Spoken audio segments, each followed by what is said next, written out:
The season is over. The pressure is off. For 95% of guys out there, this is the time to sit on the couch, clean the rifle, dream about next October. But you're different. You're watching this because you know a secret that the casual hunters ignore. You know that the 2026 season doesn't start next fall, it starts right now. Every year I hear, must be nice, you know, all those statements that you hear, but no one sees the work that goes on when no one's looking. If you take these next few minutes, you listen, you learn, and then you go apply them right now, I can guarantee your season is going to look completely different than ever before.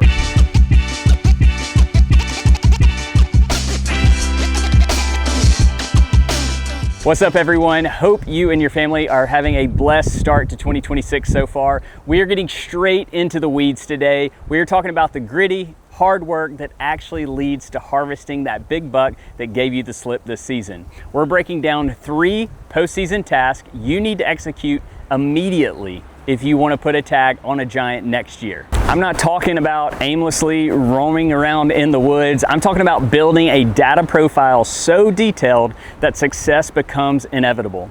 By the time this video is over, you are going to have a blueprint that takes luck out of the equation and replaces it with cold, hard strategy. Let's get real for a second.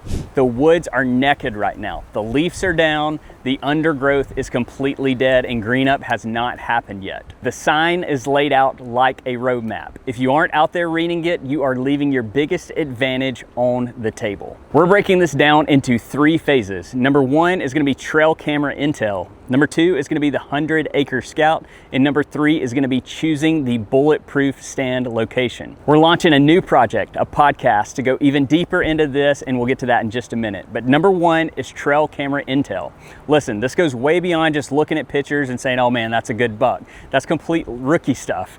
What we need analysts here. You need to look at every single image of a mature buck, not as a trophy, but as a data point in the larger investigation. You need to create specific folders for each target buck. You need to give them names, and you need to treat them like individual case files. When you get a picture of a mature buck, that image is a time-stamped clue. But the picture alone isn't the answer. The answers lie in the conditions surrounding that picture. This is where most guys are going to get lazy. You need to be recording the wind direction, the weather data for every single sighting. We're trying to determine the why. Why was he there at that specific moment? Was there a doe coming into etrus? Was it the first hard frost of the year or the first cold front? Was the barometric pressure rising? We have to know this, and we know from data, real biological studies that exist out there, that deer movement spikes when the barometer hits 30-inch mark or higher. It's like a switch flips in the whitetail's head, and we all know that wind speeds also play into a factor. So those wind speeds 1 to 3 miles per hour are going to trigger that daylight movement, and you just won't see them when it's gusting at 15 or 20 miles an hour outside the rut. So if you look back at your photos and you see the pattern, say that specific buck only shows up in this specific area when the wind is out of the northwest and the pressure is rising, you've just cracked his code. You aren't just guessing anymore, you are hunting a pattern. So you got to write these dates down. You have to know them for next year because history will repeat itself in the whitetail woods. If he was moving October 24th this year because the first cold front came in, then you need to circle that date on your calendar for 2026 because there's a good chance he's going to do the same exact thing next year when that cold front rolls back in for the first time, because he's going to have that first taste of the raised testosterone levels. Maybe it wasn't the weather. Maybe it was breeding. If you see him dogging a doe on a specific date, mark it. The doe's estrus cycle is the most predictive thing in the woods. She's going to come into heat that same time next year, and he's going to be looking for her in that same exact spot. So don't just delete the blurry photos or the night shots. I want you to analyze them. I want you to look for the correlation, and while you're at it, I want you to go ahead and move those cameras right now. So get them off of scrates and move them onto those late season food sources. So you want to go standing corn that's left, soybeans, turnips, clover, or maybe even a bait pile or some minerals that you want to put out. This is where they are going to focus their energy to recover from the rut. And if you can pinpoint where he's at right now, where he survived the season, you know where he's going to be living in late season next year. For those that are hunting Alabama specifically, there will still be a rut going on. So the secondary rut is when the unbred does go back into cycle, and even those fawns start to weigh enough to go into their first cycle. So you want to be paying attention to those specific markers if you are specific to a southern rut. Now that you have the intel, let's move to phase 2, the scout. So you're going to take that camera location that you have where you had that buck on camera, and you're going to draw a circle.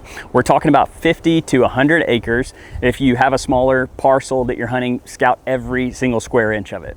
But we want to take that and we want to backtrack from it. So we have the photo of him here.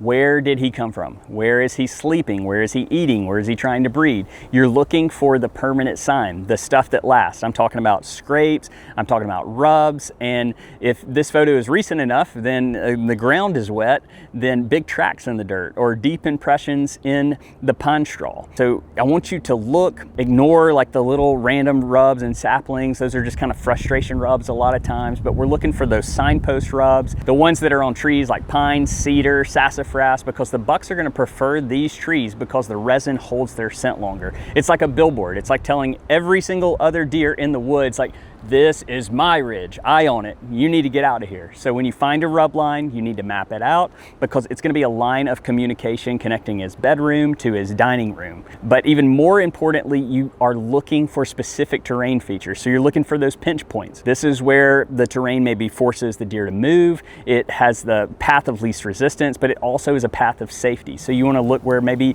a road meets a wood edge. You want to look for down trees that block a trail and force movement around it. You want to look for the cliffs. You want to look for water features, steep ravines. Deer are inherently lazy, but they are also paranoid. So they want to travel the easiest routes, but they also want to stay hidden. So if you can find a spot where it's a steep ridge and it forces them down into a narrow bottom, that's going to be a lethal zone.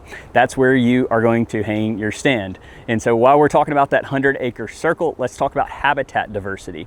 So what you want to do is, I say this a lot, is you want to find a spot where 3 types of habitat come together. So this is where hardwoods, pine, and a field edge merge. This is where a swamp, a pine thicket, and a cutover meet. Deer are going to love these spots because it's going to give them food, it's going to give them cover, and it's going to give them a way to escape. Big bucks want to see that trouble coming, and they hide fast. So these spots allow them to do that. So if you find a place where 3 habitats meet near a tight trail and you have photos of a buck there, that is your spot to focus your efforts and start to plan your stand placement. Step 3, choosing the right stand location. Now you have to pick the right tree. You don't want to just pick one that's easy to climb. You want to use what I call and refer to as the elevator method. So if you can pretend that you could dig a tunnel to your tree, like you took an elevator up to it, you leave minimum scent on the ground, you are a complete ghost. That's what you want to do. Now we can't really obviously dig tunnels, but we can use a backwall. So a backwall is something like a river, a cliff behind you. That way the scent can blow off of the back of the ridge. So it blows into that wall per se, that back wall, so deer can't get behind you and smell you. This is going to keep them, hopefully the goal is all in front of you. And then you also want to watch how the air moves with the wind and thermals in that area. A good rule of thumb is going to be the morning air goes up, the evening air sinks down, but you have to learn how it works in that specific setup to ensure you have it right. And you can learn more about this. We have a specific wind and thermals video you can go check out on the channel where we explain it very easy. And so another tip on stand placement is bucks love to bed on the edge of thick cover. So they can see out, but you can't see in, which means you'll want to have front cover in addition to that back wall when coming into that stand. So this can be switchgrass, it can be a down tree, it can be cover crop, it can be a terrain feature. I've watched a buck actually this season on a ridge. He was overlooking a cutover in the logging road that went through the middle. I caught like just a little bit of movement, and right there on the thicket edge, down walked this buck. He was perched up perfectly to watch me enter and exit the stand. About 10 o'clock, he comes down. So he had patterned me, he had set up to surveillance me, and after 2 sits in that tree, he had me nailed down. So you have to change it up, which is going to lead to our next rule on stand placement, which is only hunt when you know your odds of success are high based off the previous year's intel. So you want to go ahead and pick that tree, you want to trim those branches now for shooting lanes, and you want to try to trim that entry and exit path to your stand.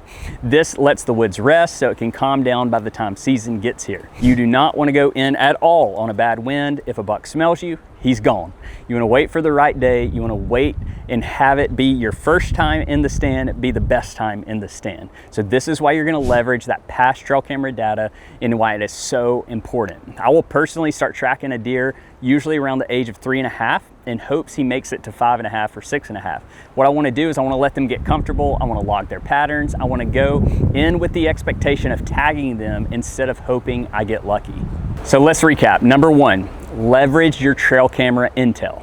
Number 2, scout the 100-acre circle. And then number 3, choose next season stand location today. Now for the big news. We will be launching our podcast this Friday. Each week we'll keep this rhythm going to help make you a better hunter. Every Monday, we're going to drop a YouTube episode on hunting tactics, and then every Friday, we're going to drop a podcast episode expanding on Monday's video.